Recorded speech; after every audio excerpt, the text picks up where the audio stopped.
কই মাছ ভাজা। 5 পিস কই মাছ ভালো করে আঁশ ছাড়িয়ে নুন হলুদ দিয়ে মেখে রেখেছি। এবার এটাকে সর্ষের তেল দিয়ে ভাজবো। কড়াইতে এই সর্ষের তেল দিয়েছি। বাঙালিরা একটু সর্ষের তেলই ভালোবাসে, আর মাছটা সর্ষের তেলেই বেশি ভালো হয় খেতে।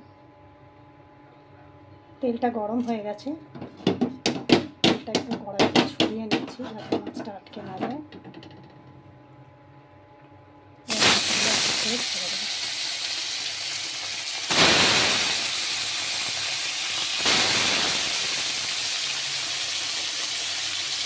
দুবারে ভাজতে হবে, কারণ তেল কমই দিয়েছি, বেশি তেল দিয়ে ভাজবো না। কারণ ওই তেলটা আমাকে ইউজ করতে হবে, ওই তেলটা দিয়েই আমি মাছটার ঝোল করবো।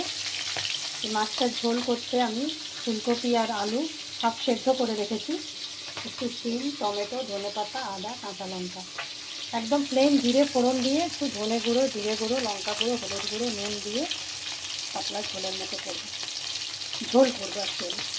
লাস্টে ধনেপাতা ছড়িয়ে নামিয়ে দেবো। মাছটা দুটো পিস করে ভেজে নিতে হবে।